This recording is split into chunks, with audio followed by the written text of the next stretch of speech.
Hello and welcome to the Wonderful Our Days Stories channel. Listen to a new story. But before you do, don't forget to subscribe and like this video. Thank you. Sheila Sanders rushed home from the farm and began tidying up the house, deciding to bake pies. She put cabbage soup on the stove to cook while she shook the quilt and swept the paths in the yard. Dust was flying everywhere when her neighbor, Aunt Tosia, peeked over the fence and curiously asked, "Hello, Sheila, what's the occasion for this big cleaning? Is there some important event coming up?" Sheila wiped the sweat from her forehead and replied, "Oh, Aunt Tosia, there is. My daughter Megan called. She's coming home today with her fiancé from the city. She wants to introduce me to him, and he's not an ordinary guy, Mark. He comes from an important family of businessmen. So I've been busy since morning." The old lady just wagged her tongue. "Congratulations, well done. Your girl caught herself a prince. You'll be an important lady now. Be careful not to get too conceited." Megan sighed. "Oh, I hope not. What if this guy doesn't like our simple rural lifestyle?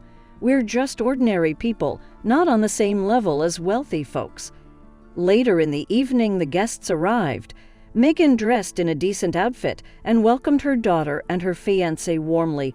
She worried unnecessarily, as Mark turned out to be a simple, open, and sociable guy, not pretentious at all. He praised the cabbage soup and pies. "Thank you, Sheila Sanders. Everything tastes delicious, far better than restaurant food. And your home is lovely and cozy," Mark said. Megan beamed and couldn't take her eyes off her fiancé. Then came the important conversation. "Mom, the reason we came here is that Mark's parents want to meet you personally. Our relationship is serious and we're planning to get married. They invite you to a dinner in a restaurant next week. Will you come?" It was crucial for Sheila, and her insides felt cold. "Oh, my dear, why the restaurant? We could have a family gathering at home. I'm just a simple woman, not used to such places, and I don't even have decent clothes. Will you be there too?" asked Sheila Sanders. Mark replied, "No, our parents said it should be just them and you, a private meeting. Don't worry, it won't take more than a couple of hours. As you can see, it's a tradition. The matchmakers need to discuss everything, get to know each other better since soon we'll be one family." Megan sighed. "All right, my dear ones, I'll come just for you. I'm so happy that you met and fell in love with each other. Such a great couple, I can't get enough of it." The woman arranged the bedding for the young couple and then went to rest in her room. Megan showed Mark her childhood photos and chattered. "Look at this, it's me at 5 years old. I was quite funny with that pot-shaped haircut and sticking out ears, and this one is from my high school graduation. You know, in your city, there are classes with 30 students, but we only had 12. But how do you feel here? It must be strange." "Yeah, everything is convenient here, and we have a Russian stove. You know, I loved it in my childhood when it was freezing outside, to climb onto the bed with my cat Musa and get all warm and cozy, sleeping so sweetly there," Mark replied, tenderly kissing his bride-to-be. "Don't worry, my darling, I like it here. I'm fine with you being from a village. People live differently, and not everyone is as fortunate as me to have wealthy parents. But that's not the most important thing. Back in college, many girls pursued me, but you know, they all seemed the same, like soulless assembly line products. Beautiful, stylishly dressed, batting their long eyelashes, but nothing in their heads. They talk about nothing, always daydreaming, obsessed with taking selfies on their phones. Yeah, they pout their lips like ducks, it's funny, but you're different, genuine. You have a modest, yet enticing natural beauty. And you're also clever and well-read. It's interesting with you. Let the parents meet, discuss everything. I'll get my diploma, and we'll have our wedding." Megan was melting from such sincere words. She nestled against Mark and whispered, "I love you so much, Mark. You're the best. Just know that." The moon dimly shone through the curtains. The groom had long fallen asleep, curled up in a funny way. But Megan lay there, dreaming of their upcoming wedding. She also remembered her childhood and youth in this quiet village of Vyasniki. Megan spent her entire childhood growing up with her mom since her dad, Daniel, died when she was only 2 years old. She barely remembered him. Only his portrait in her mom's room reminded her of him. Megan's mom loved her deeply and tried her best to provide for her, ensuring she had food and clothes. She worked as a milkmaid, getting up at dawn to run to the farm. It was hard work, and her mom would often be tired. Her hands would ache from carrying heavy milk pails. On top of that, she had to manage all the household chores. Megan felt so sorry for her dear mother, who was so beautiful. She had long brown hair, blue eyes, and dimples on her cheeks. Even now, despite the years of hard labor, she still looked good. But her mom forgot what normal self-care and cosmetics were like. Besides, there was no need for fancy clothes in the village. Just a simple shirt and rubber boots up to the knees. That was the entire wardrobe. It was her mom who encouraged her to go to the city after finishing school. "Megan, my dear, go to the city. I've saved up some money for you, enough for the beginning. Try to apply for college. Maybe you'll find a job, settle down somehow. What will you do here in the village? Work on the farm. Look at me, my hands, my feet are swollen, veins are bulging, but at least you graduated from school with honors. Maybe you'll get lucky, and if not, you can always come back. Just promise me one thing, be careful with boys. I understand, it's youth, passion, and love, but don't rush into anything headlong. Don't dive in without looking. Look at me, how hard it is without a husband, and I had to support you." So be smart, Megan, and there she was in the big city. At first, they moved there together with her mom. Shayla arranged her daughter in a dormitory, paid for the room, and only then left with a peaceful heart. Megan didn't quite make it to the scientific department. She fell just a bit short. Megan was so upset and cried right on the steps of the university. Everyone had already left. The buildings were empty. She just sat there, not knowing what to do now, ashamed to return to the village without succeeding. How could she look her mother in the eye after her mother believed in her? But staying here meant living on what? A caretaker, Margaret Brooks, approached her and started asking, "Who is she and why is she crying?" Megan probably didn't even know herself why she told her everything, showed her passport and documents. She just felt so disgusted and lonely inside, she wanted to share it with someone. The elderly woman looked closely at the young girl, pitied her and suggested, "You know what? Don't cry tears here, it won't help. Rome wasn't built in a day. You're not the first, and you won't be the last. Not getting into the scientific department is not the end of the world. Go to evening courses. Having a diploma is better than having nothing. I heard there's a vacancy at the library. I'll check tomorrow for sure. If it works out and they can hire you there, they don't pay much, but you'll get by. Just make sure it's not a dusty job, not carrying bags on your back. But mind you, I'm vouching for you. You better not disappoint. Don't skip work. Work diligently." Megan even brightened up at that. "Oh, thank you, Margaret Brooks, I agree. Don't think I'm not up to it just because I'm from the village. My mom raised me strictly, and I'll try my best not to let her down. How clever of you to think of that. I didn't even consider evening courses. I'll go and submit the documents tomorrow." The elderly woman mumbled, "Oh yes, everyone says that at first. Over half of them go back within a month, some even with a baby. So you be smart, Megan." And so Megan gradually settled in the city. She worked diligently at the library, and she actually enjoyed it. After all, she had loved reading since she was little. Silence, tranquility, and most importantly, neatness and patience. Her studies were going well and graduation was coming soon. It was at her workplace that she met Mark. This guy with stylish, expensive glasses often came to the library to study, taking a lot of literature and thoroughly reading from cover to cover. At first, they simply had polite conversations, then they became friends. One day, Mark stayed late and offered to walk Megan home. It wasn't far. The dormitory was nearby. Megan smiled and said, "All right, thanks for seeing me home. I won't invite you in for tea. The caretaker is strict. She doesn't like strangers wandering around." Suddenly, Mark took her hand and said, "Megan, I really like you. Can I take you on a date? Tomorrow around 8 o'clock. Megan was happy about the guy's interest and replied, "Deal. Just make sure no foolishness happens. Don't think that just because I'm from the village, I'm knave. I know what the modern customs are like." Mark laughed and put his hand to his temple. "Yes, ma'am. No foolishness, just a movie and ice cream." Agreed, and so they started dating. There were kisses and moonlit walks. Mark took Megan to a restaurant a few times, but she didn't like it there. It was beautiful, delicious. The music was wonderful, but it wasn't cozy. She preferred walking along the waterfront, feeding the ducks, and enjoying nature. The most unforgettable experience for the girl was a boat trip on the river. She screamed with joy, her emotions overflowing.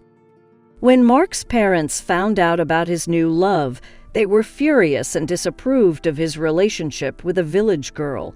They believed that such girls only sought wealthy fools to marry and settle in the capital. Mark had brought Megan home to his luxurious mansion several times, but each time his mother, Elena Rodman, looked at Megan as if she wanted to incinerate her with her thin lips. It made the girl rush to leave that inhospitable house. Mark's father, Nicholas Horan, even argued with Mark, trying to explain to him what he believed to be the obvious truth. "Son, I saw your Megan. What do you see in her? She's just a plain mouse, awkward, not glamorous, and from a collective farm? To top it off, where are you rushing to? Why do you want to marry them? How will you support a family, and where will you even live? In her dormitory, or will you drag her here? You can't do that. Your mother won't bear it. But go ahead and have some fun with her for now, but nothing more." However, Mark was stubborn and always followed his own mind. Such clashes happened more and more frequently, and Mark put forth an ultimatum. If they didn't stop bothering him, he would leave home. But that option didn't satisfy his parents either, because he was their only beloved son, and they couldn't bear to lose him. And then his mother came up with a very wicked and cunning plan. Meanwhile, Megan's mother, Sheila Sanders, was preparing for a formal meeting with potential in-laws. She borrowed a beautiful and elegant dress from the chairman's wife, spent the whole night on old curlers that had been lying around for about 20 years. Her friend gave her a beautiful hairstyle and light makeup, and she was also given a pair of court shoes and a fashionable purse for the evening. Looking at herself in the mirror, Sheila smiled and was satisfied with the result. Her friend Rita clapped her hands. "Sheila, you look like a star. You'll surely outshine your in-laws. You look so beautiful. You won't be milking cows. You'll be strutting on the catwalk." "Well, that's it. Good luck." Sheila crossed herself. "Thanks, Rita. I'm so nervous. My hands are shaking. I think I'll have some valerian before I go. I hope everything goes well. My heart feels uneasy." What should I even talk to them about? I've never been to the Maldives. I've never eaten lobsters and oysters. They don't have any money for the wedding. How will they establish themselves? Well, whatever will be, will be. Let's go. After 2 hours, she found the right address, timidly entered the expensive Grand Restaurant. She looked around and admired the stucco on the ceiling and the reproductions of famous artists and avant-gardists on the walls. Luxury and splendor. A waiter approached her. "Good afternoon. Do you have a reservation?" Sheila replied, "Hello, yes, it's for the Filatovs, table number 8. My in-laws are supposed to be waiting for me there. We had an agreement." The waiter led her to the table. "Here's your table. Everything is set, and the guests seem to be celebrating already. Enjoy your time." Sheila looked at the 6 expensively dressed men and women who were greedily devouring very expensive and exquisite dishes and drinking wine of many years' aging. She couldn't understand what was going on and where Mark's parents were. She recognized the woman, having seen her once in a photograph, but she was sitting at the huge table with completely unfamiliar people. She approached the man who was sitting on the edge and asked, "Excuse me, I don't understand anything. Where are Elena Rodman and Nicholas Horan? I was told they should be waiting for me here." The waiter simply shrugged. "Some woman decided to sing. They kicked our Polina off the stage with a crash. And this man, Ivan, is clapping and shouting, but his voice is truly amazing." Listen, the director passed by, took a closer look and gasped. He started clapping louder than anyone and shouted, "Sheila, you're amazing." Hearing the familiar voice, Sheila looked at the man and could barely stand on her feet. It was him, Vitalik, her first and strongest love. She blushed and hurriedly got off the stage. The man rushed towards her. "Sheila, what a meeting. How many years, how many winters. You're still as beautiful as ever, and your voice in the establishment, I've never seen such a turnout. How did you end up here? Are you celebrating something?" Sheila gave a bitter smile. "Yes, Vitalik, I'm celebrating the last day of my life." He was surprised. "Come on, don't talk like that. Explain what's going on." Sheila couldn't hold back her tears and suddenly burst out, "Well, my in-laws arranged a surprise for me. They said, come to the restaurant, gave me the name, table number, and said, we'll get acquainted. But they arranged a luxurious banquet and invited strangers, and they expect me to pay. Can you imagine? They knew perfectly well that I'm from a poor village and I have no money. They decided to show off, to disgrace me so great. And how will I pay? I only have a few pennies in my purse. Nice relatives they are. Poor daughter, she doesn't suspect anything. And their son, Mark, seemed like a decent guy. I was so happy for them, and now what? And so she decided to sing out of sorrow, thinking she would be kicked out of the restaurant anyway. Maybe the police would even be called. Frank called the waiter over. I'll pay for this banquet, understand? This woman is my good acquaintance, and she doesn't owe anything. Sheila rushed to hug Vitalik. Thank you. You saved a poor village milkmaid from shame. Meanwhile, the guests were all requesting an encore, and the director asked, Sheila, can I ask you to sing again for the visitors? And by the way, come work for me. Your voice is so divine that the whole city will come to my restaurant, and the competitors will die of envy. Why are you still staying in the village? You'll earn decent money here. I won't mistreat you. Sheila's head was spinning from everything that was happening. So many events at once, both good and bad, all mixed together. She went on stage again, this time singing with ease and confidence. The world is not easy at all. You can't hide from storms and thunder in it. The audience immediately caught onto the familiar melody, and applause filled the room once again. That evening, Sheila didn't take the bus home. She and Vitalik chatted for a long time, drank wine, and then he drove her to the village, taking her promise that she would come to work for him. Her daughter called 3 times, asking about the evening. Sheila's first impulse was to share everything, how painful and hurtful it was, and that maybe it wasn't a good idea to tie her daughter's fate to such despicable people. But then she remembered Mark, his kind eyes, and decided that children were not responsible for their parents, and it wasn't worth ruining their happiness. She cheerfully replied, Everything is fine, Megan, don't worry. We had a good time, very heartfelt. Her friend Rita rushed over in the morning, eager to find out everything. Sheila, open up, are you still sleeping? And what about the farm? They'll scold you, you know. But tell me, how did it all go? You looked stunning, right? Sheila blissfully smiled. Rita, if I tell you everything, you'll never believe it. You know who I met? My first love of my life, Vitalik. He's the director of that very restaurant where I sang that song, and he offered me a job. Can you imagine that? From a milkmaid to a singer by the sea, I can't even believe it myself. Her friend gasped. Really? The one you had a romance with in the music school, not Tommy, right? Tell me, I'm so curious. Sheila laughed. Yes, what's there to tell? I was a student in the city, studying, and he was also in the vocal department. That's how we met. I fell in love with him right away, absolutely infatuated. He was so passionate, tender and quick-tempered and very jealous. Whoever gave me roses, heaps of them, and sang serenades, we argued fiercely, like on a volcano. Then we had a silly fight, he got jealous, and I got deeply offended, so we went our separate ways. Soon after, I met Daniel and moved back home to the village with him. I threw everything away. I was young and foolish. Well, yesterday I could barely recognize him. Such a stately, respectable man. Now I'm wondering if I should agree or not. Rita even jumped on her chair and waved her hands. What are you talking about? Have you gone crazy? Mother, no, let's refuse. Take a bucket and go back to your cows. Of course, agree. It's like winning $1 million in the lottery. Such a chance comes once in a lifetime. Remember, you always dreamed of becoming a singer during your childhood, daydreaming about it. Now your dream is coming true. Why hesitate?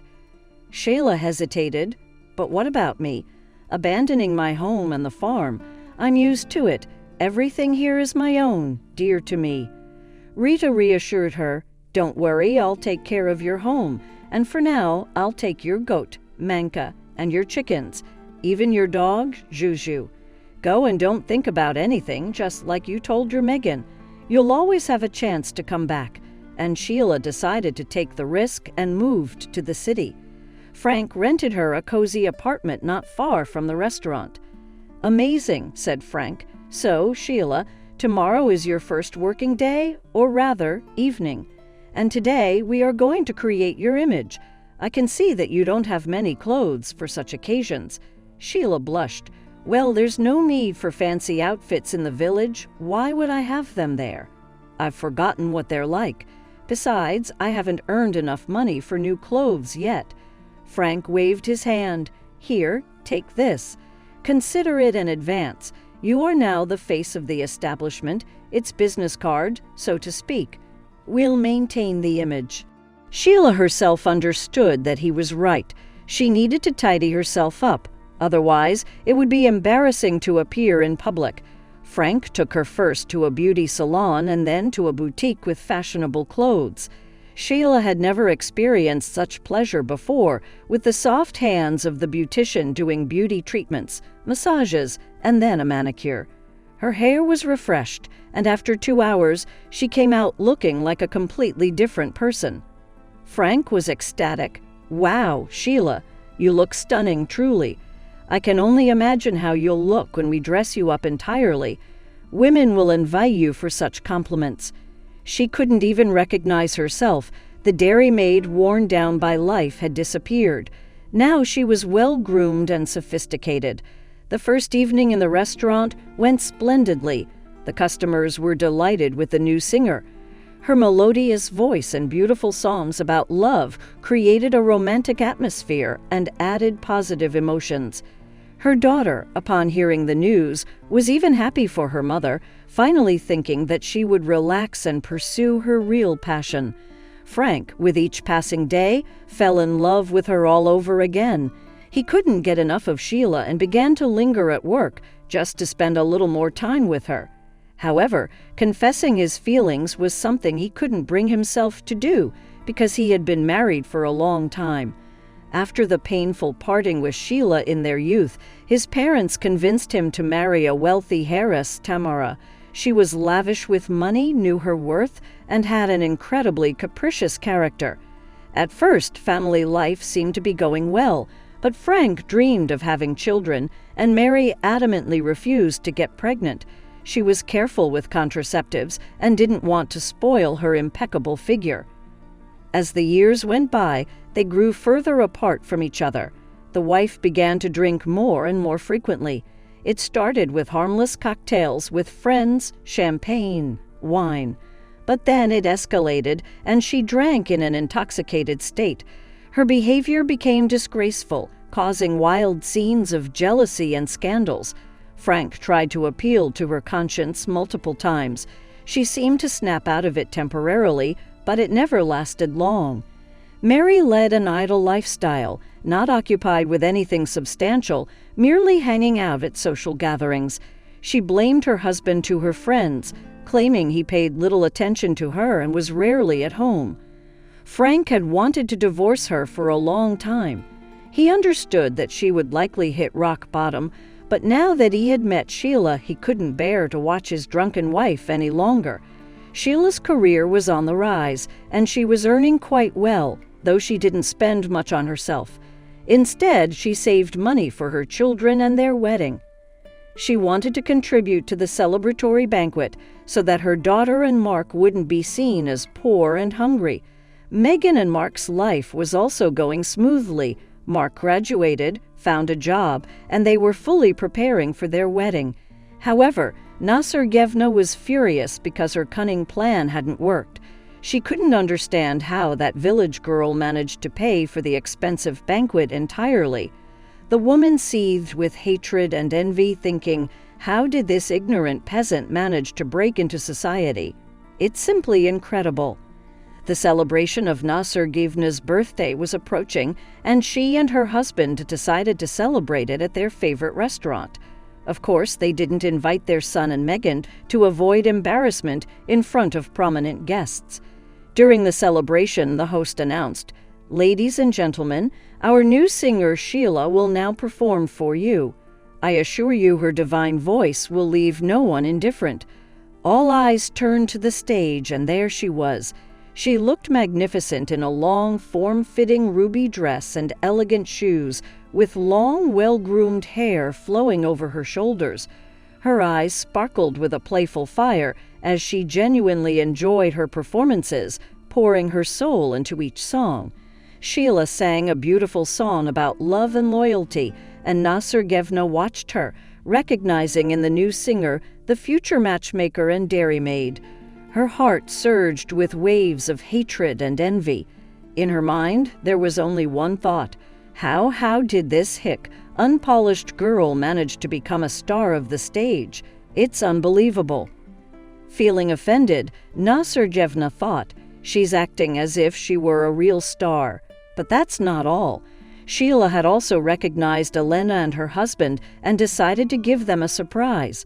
She couldn't hold back any longer. When the applause subsided and the audience calmed down, Sheila took the microphone again and loudly said, "Ladies and gentlemen, allow me to have the audacity to congratulate the esteemed Elena Rodman-Filatova on her birthday. I've heard so much about your kind and caring nature. You are truly someone with a generous heart to organize such a lavish banquet for a future matchmaker from the village. It must have cost a fortune, honestly. Thank you, Elena Rodman, for everything you do. May your kindness be rewarded in full." The audience applauded once more, oblivious to the irony, except for Elena, who turned as red as a boiled crab, perfectly understanding the mockery. She wanted to attack Sheila, but she couldn't do so in front of respected people. Elena had to say thank you and applaud as well. Elena gulped down one glass after another, nervously watching Sheila's performance. She noticed how the restaurant director personally gave her a magnificent bouquet of roses, gazing at her so fervently. The matchmaker raged to herself. "Ah, now it's clear. So this is the kind-hearted magician we have here. She probably managed to sleep with the director to avoid paying for the banquet, and even secured herself a job in the process. Quite crafty. Oh well, I will make sure to inform Vitaly Nikolaevich's wife about his little side adventures and see how she endures it along with the cosmetics. Then there will be no wedding for their son. I'll portray my son as if he's not much different from the apple that falls from the tree. Unfortunately, he hasn't realized that yet." The very next day, Elena Rodman arranged to meet with Tamara at a cafe, knowing her passion for alcohol. The woman ordered strong wine and, after drinking a glass, started the heart-to-heart conversation. "You see, Mary, I respect you a lot, and I couldn't help but warn you. Everyone is gossiping about your husband having a mistress. She's the new singer from his restaurant, a certain Sheila. I've seen her myself. Nothing special about her. She's just a typical rustic girl. Moreover, her singing voice is quite average. I have no idea how your Frank found her. It's beyond me. But he's head over heels for her. So you should take action before it's too late. I've been married for a long time myself, and it pains me to see a strong, happy family like yours fall apart because of some country bumpkin." Mary's face changed, and she turned pale as a sheet. And here I was wondering why he almost stopped showing up at home and behaving so strangely, avoiding eye contact. So this is what's going on. Thank you, Elena, for your female solidarity. Why wait? I'm going to confront them right now. This schemer will be dancing to my tune for a long time, and she won't have any desire to steal husbands from other families. The determined woman stood up, paid her bill, and left unsteadily, not quite sober. She savored the meal alone and felt utterly satisfied with herself. Now it was the end for Sheila. After all, many people knew about Tamara's scandalous nature. That evening, Sheila was preparing for her performance in the backstage when a drunk Mary burst in. Her eyes blazed with madness, and she attacked Sheila from behind, not giving her a chance to react, and started shouting, "Oh, you scum! A village girl like you dared to mess with my husband and family. Vitaly and I have been together our whole lives, and then you showed up. He doesn't even look at me now. Oh, it's not my imagination, that's for sure. Get out of this city, go back to your backwater village right now. Otherwise, I'll make you wish you were never born. You got that, my Vitalik, forever mine." Sheila fought back and cried out, "Help, you're insane. I'm not sleeping with your husband, we're just old acquaintances. He's not working, so he offered me a job. I'm just singing, that's it. But you don't believe me. Asking yourself, I have no reason to lie." But the enraged Tamara couldn't be stopped. She continued her verbal abuse and screamed throughout the entire restaurant. Startled by the cries, a frightened waiter rushed over and managed to separate the women. He knew Tamara's fiery temperament and had witnessed similar scenes before, so he tried to calm her down and gently guide her away. Sheila was in tears. She felt humiliated, smeared with dirt. She couldn't bear another minute here. She canceled her performance, ran to her apartment, feverishly packed her suitcase, leaving behind everything he had bought her in Italy, and took the first flight back home. When her sleepy friend Rita opened the door late at night and saw a tearful Sheila, she was shocked. "Sheila, what's wrong? What happened?"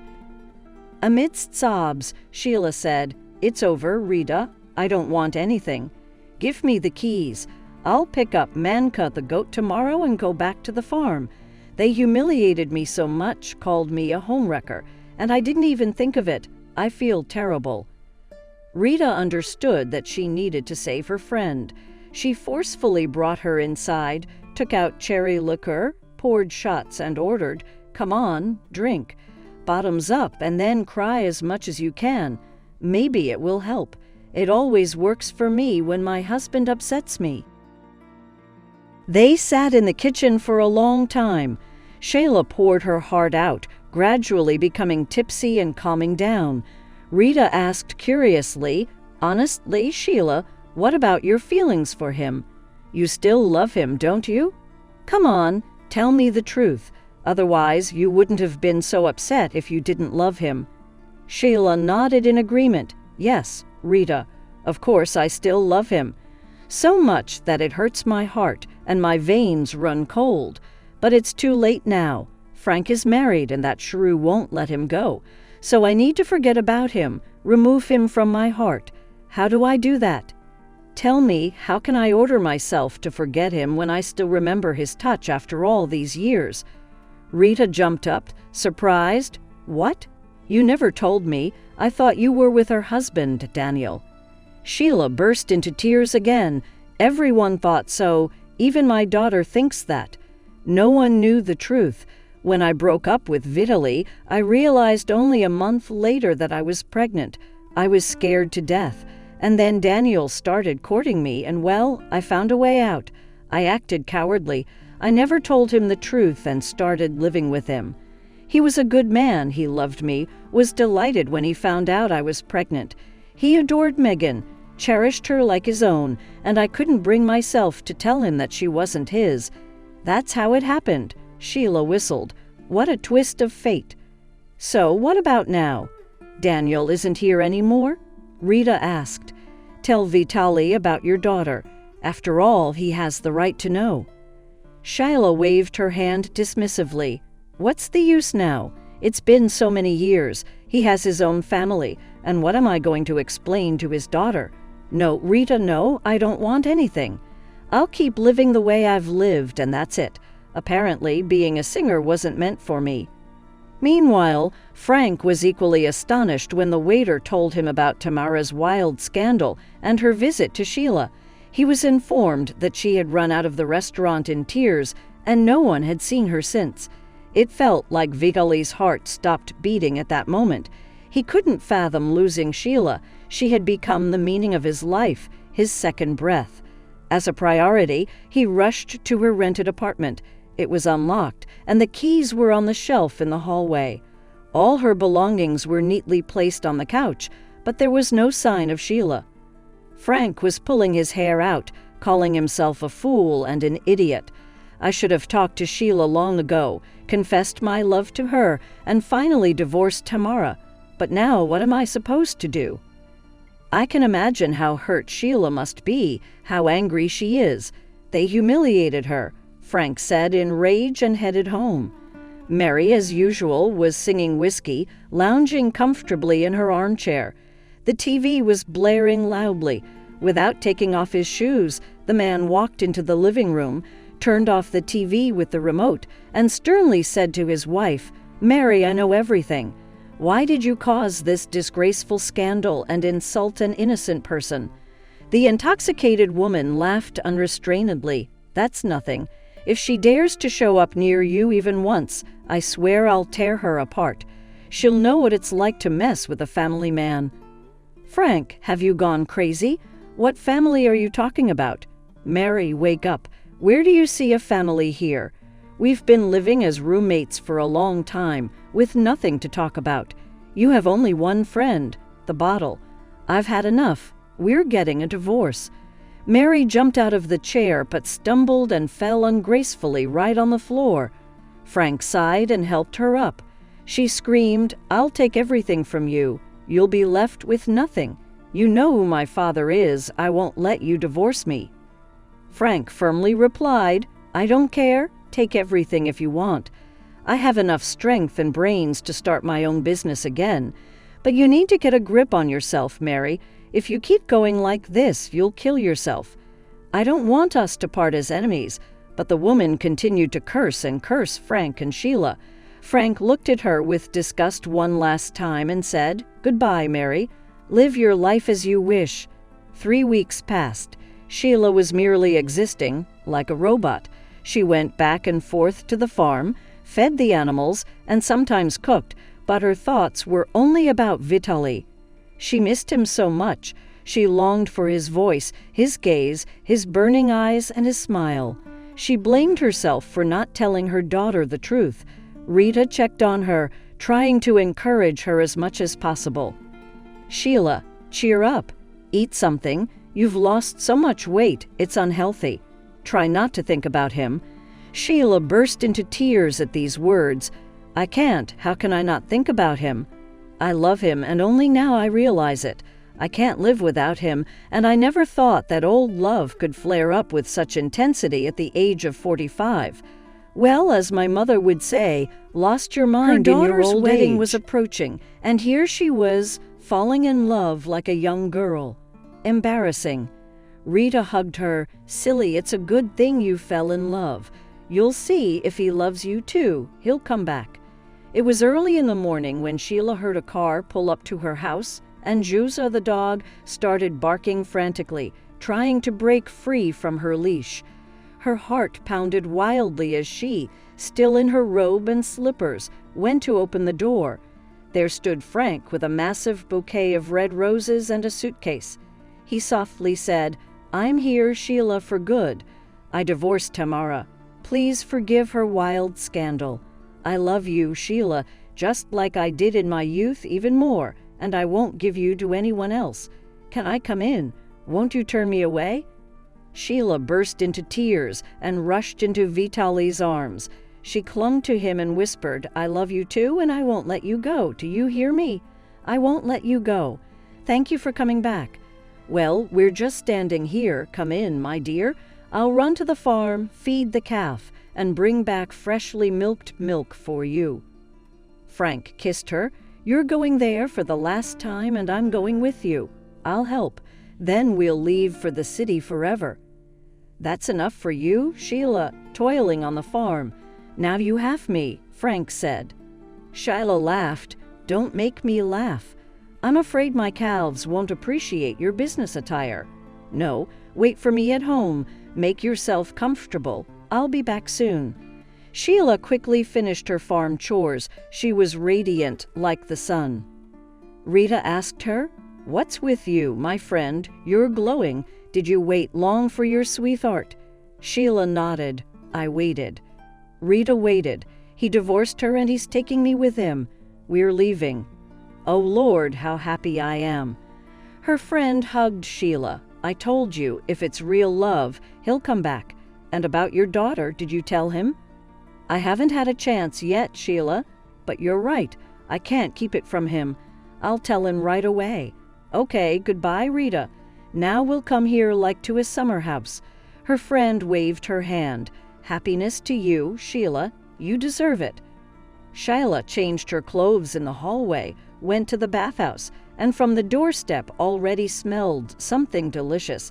She peeked into the summer kitchen and gasped. Vitaly was in a suit and apron, sprinkling something in a frying pan, making scrambled eggs. The woman laughed. "Oh, breakfast is ready already. I didn't expect that."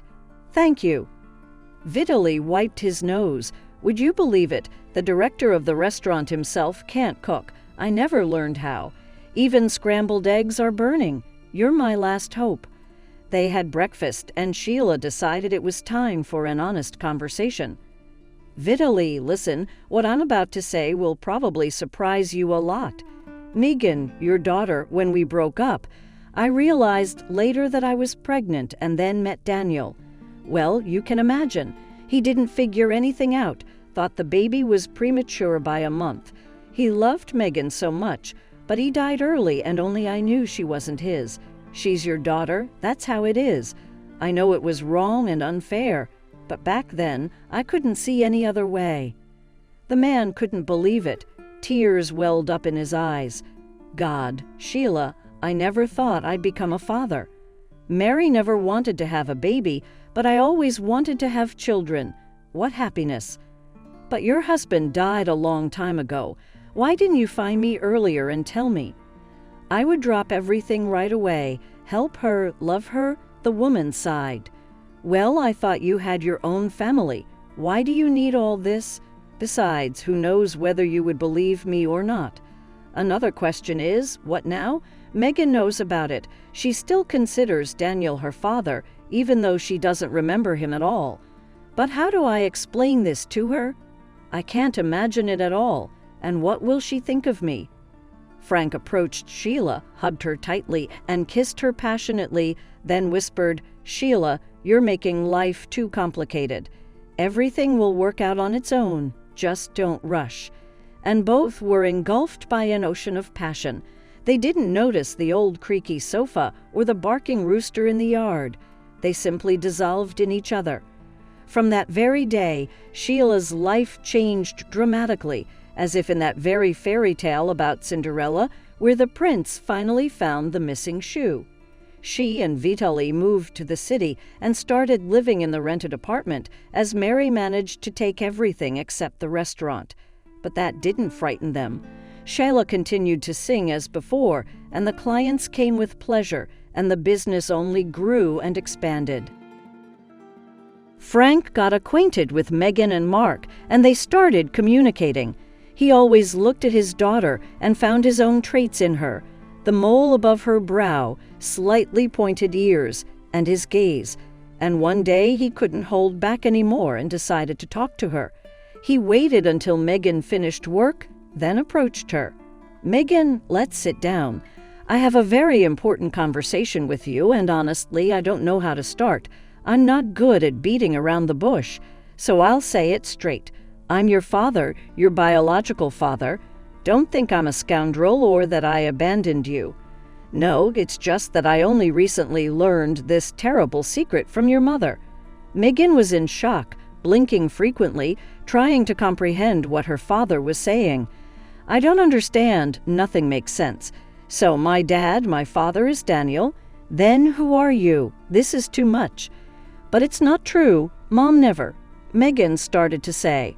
Frank interrupted her. "I know, Megan, your mother never told anyone about it, and she probably had her reasons for that. Don't judge her harshly. Your mother and I once loved each other as deeply as you and Mark do now. You understand? We just drifted apart a long time ago. We accidentally met at the restaurant, and believe it or not, I fell in love with Sheila again, or rather, I realized that I never stopped loving her. And she truly loves me too. I can feel it, I understand it. It may look funny and ridiculous from the outside at our age, but I'm very happy that you're my daughter. I know time has been wasted and you're no longer a child, but we can make up for it all, support each other, love, and communicate. I would really like that." Megan moved closer to Vitaly and held his hand. "I'm not against it, Dad, and I'm happy for you and Mom. Thank you for pulling her out of rural routine. She won't have to knead mud and carry heavy milk cans anymore. It's not nonsense. To fall in love at your age, it's wonderful." Frank embraced his daughter. "You're so wise, beyond your years. We have a lot to learn from you." Mark and Megan were having tea at Mark's place when she shared all the news about her mom and Vitaly and about finding her father. Mark was just amazed. They noticed Elena Rodman approaching, and Megan's face wrinkled with embarrassment when she saw her future mother-in-law, but Mark immediately lightened the mood. "Mom, we have some news that you won't believe. Guess what? My girlfriend is not just the daughter of a milkmaid, but also the heiress to a rich restaurateur, Frank Meshcheryakov. How about that twist? Maybe now you'll finally calm down and stop being so principled about not talking to her." Mark joked, observing his mother's facial expressions. Her face showed a range of emotions: shock, surprise, shame, and awkwardness. Megan was also amused. "Well, now at least your future mother-in-law will be nicer to her." Elena Rodman quickly regained her composure. "Rita, don't you think I'm against it? Get married, young folks, with my blessing. Your dad and I are all for it. I've always said that Megan is smart. She'll make a good wife, a good homemaker." The youngsters burst into laughter. It was like a whole different woman had replaced her. She was all smiles and even hugged Megan. Frank and Sheila bought a large country mansion and decided to offer the young couple to live together. After all, the mansion had 2 houses with balconies. There would be enough space for everyone. Frank really wanted to be closer to his daughter, to see her more often, to know how she was doing, and Sheila sincerely hoped that soon grandchildren would come and she could babysit and help out. Mark and Megan gladly accepted the proposal, but they went even further. Megan exclaimed, "Mom, Dad, let's have a double wedding. Just imagine you and Mom walking down the aisle together. That will be an unforgettable moment. It's great, and it's like only one banquet, all the savings." Sheila blushed. "I don't know, at my age, it's embarrassing to get married. I thought Vitaly and I would quietly register our marriage, and that's it. Otherwise, people will make fun of us." He intervened, Frank himself, saying, "Oh no, my dear, in my youth, I managed to lose the love of my life, and I can't make up for it now. You didn't have a wedding with Daniel either. In life, every woman should wear a white wedding dress at least once. So I'm all for it. Let the whole town be surprised. But I don't care what people think. This is our life, and it doesn't concern anyone else." And so the wedding day arrived. Frank and Mark couldn't take their eyes off their beloved women. They were so happy. Megan chose a voluminous flowing dress with a petticoat and a long veil. She looked like a princess descending from heaven. On the other hand, Sheila opted for a fitted, long, sparkling white dress, and instead of a veil, she adorned her hair with flowers, seamlessly weaving them in. Both of them looked simply stunning.